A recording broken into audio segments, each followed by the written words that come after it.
connect here, and I'm super excited to talk about this new project.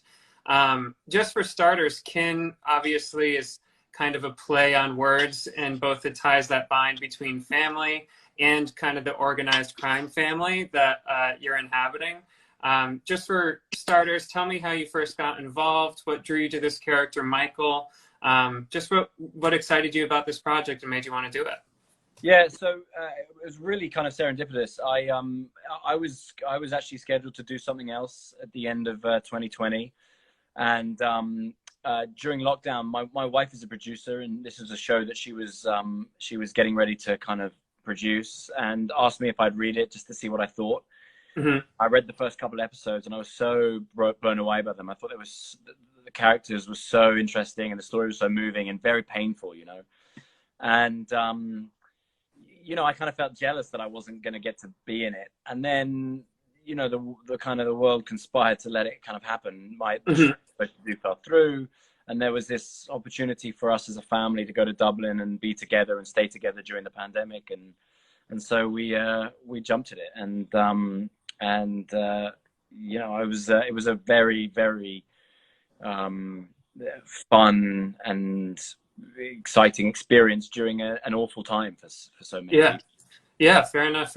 And yeah, you mentioned that your wife is attached as producer. Is this the first time that you two have worked together in this capacity, producer and actor, or? No, we met on something a few years ago, and so we'd worked together once before, and you know, I've always, you know, it was such a pleasure to work with your wife. I joke that sorry I joke that it's not fun to have your wife also be your boss, but actually that's not really, that's just me being kind of tongue in cheek. She's an amazing producer and so fun to work with. So it was great. That's great to hear. Great to hear. And this character Michael, I really love what I've seen of the series so far, and definitely a complex guy, anti-heroic in a lot of ways. Walk me through how you kind of found your way into his skin and just the character building process for someone like this. What did that look like for you as an actor?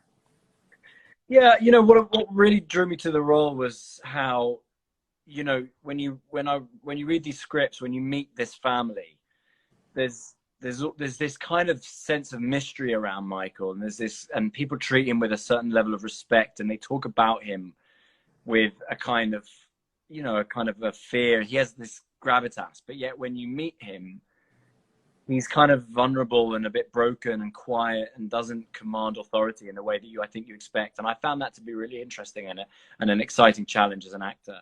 You know, I wanted to find this guy who really had been humbled by life, was quite vulnerable, and yet beneath all of that, there were glimpses into you know, the kind of person that he had been.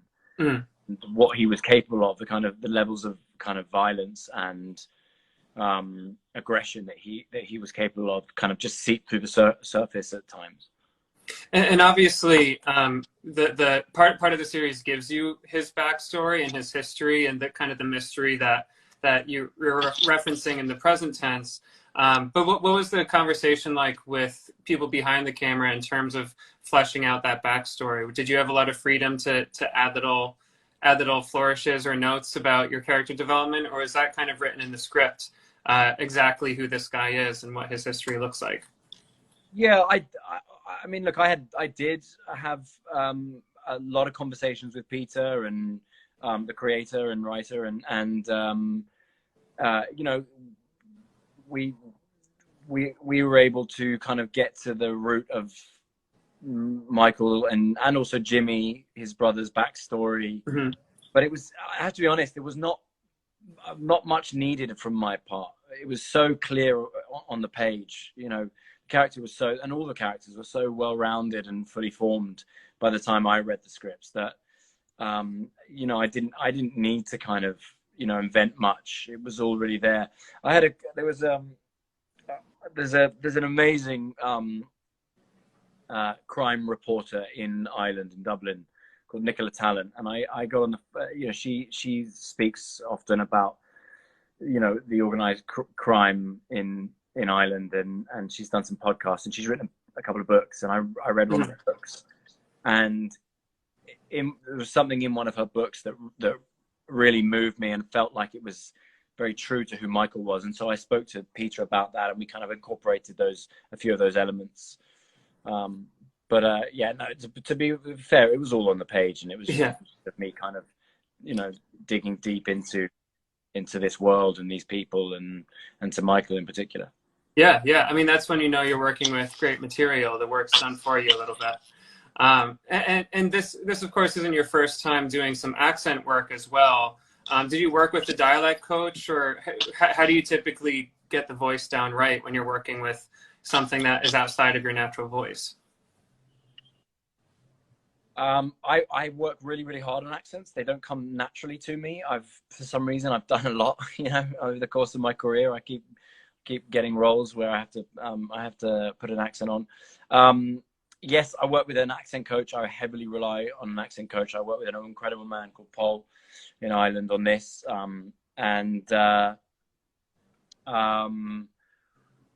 It's a question of, getting the sounds right, listening to podcasts with people from the area, listening and repeating, and then trying to stay in it as much as possible, to make it as authentic as you can. Yeah, yeah. Now, if you don't mind, I'd love to hear a bit more about your actual training. I know that acting kind of came into your life later on. It wasn't kind of a deep-seated desire growing up that you were going to pursue the performing arts. So how is it that you eventually found your way at Old Vic and getting cutting your teeth in that kind of training before booking professional roles in Merchant of Venice, and the list goes on from there? Yeah, I acted at school. I loved acting at school, but it was really like a thing you just did as a hobby. I didn't know any actors. I didn't know anyone to become an actor or wanted to become an actor.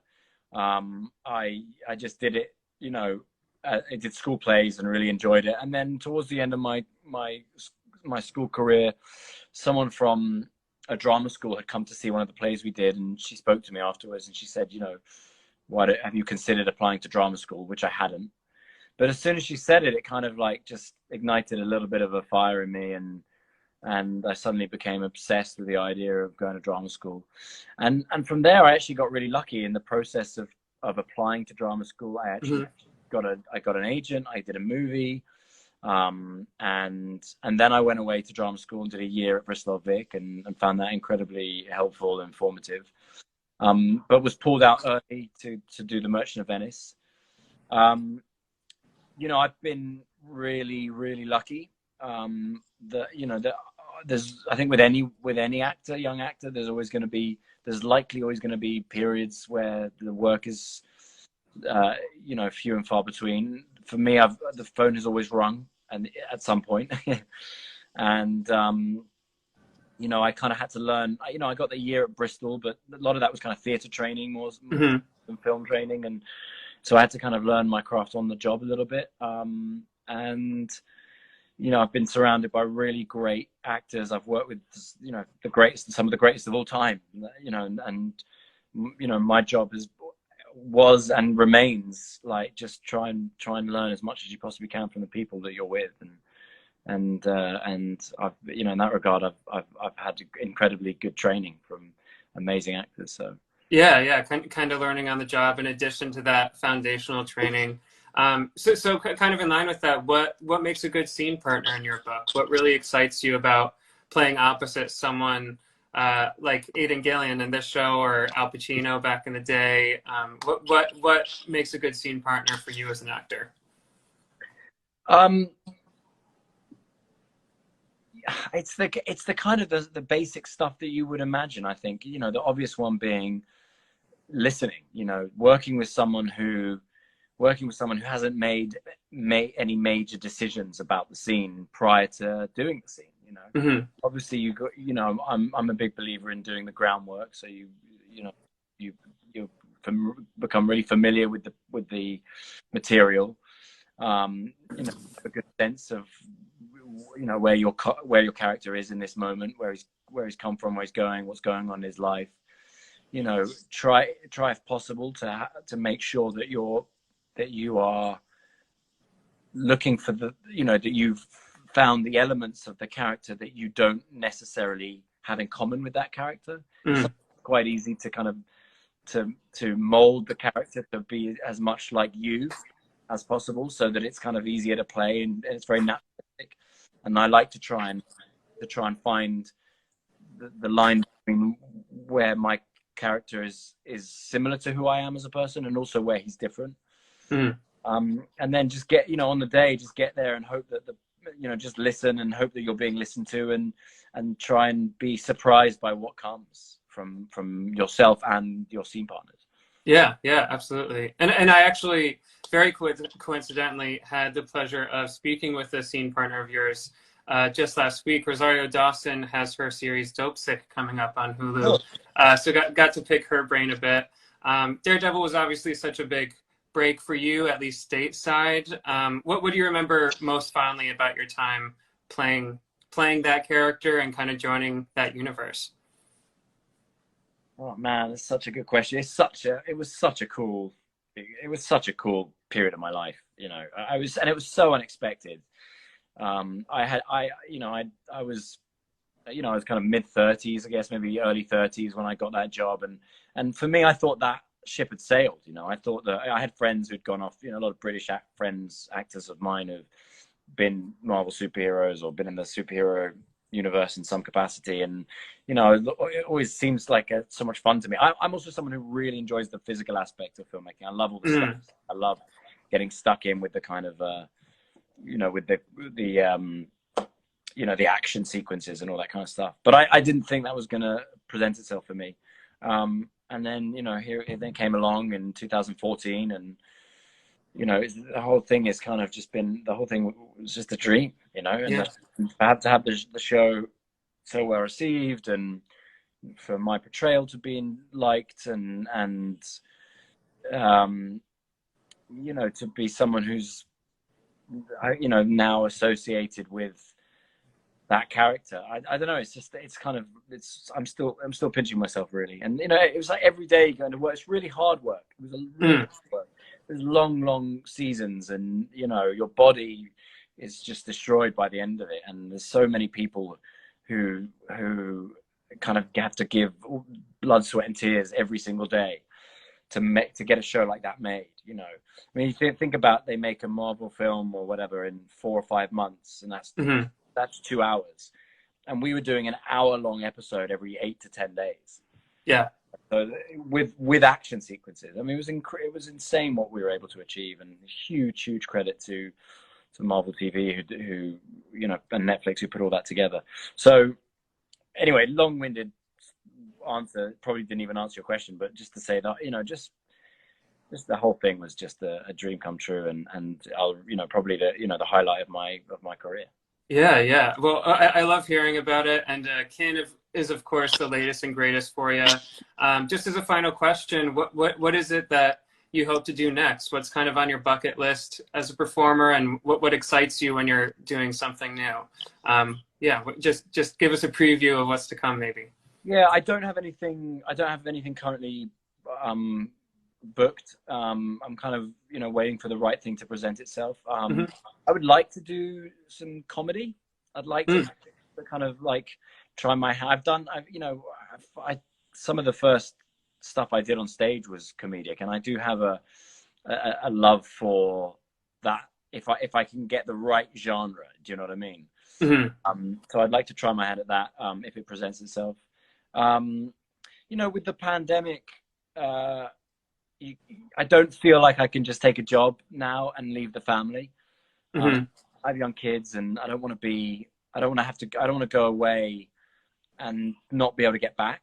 It was different when before everything shut down and you could just travel. I could jump on a plane and get back to my family for the weekend and build in a long weekend here and there and stuff. But that's not the case anymore necessarily. So it just means that I have to really consider what the next job is, so that I don't miss out on the most important part of life, which is your family. Yeah, so, absolutely. And we'll see, man. I'd like to do some more stage if that presents itself, but right now I just anything and everything. Yeah, yeah, sounds good to me. I did catch you on Broadway a couple years back, and really loved your work Yeah, it was such with those two. So hope to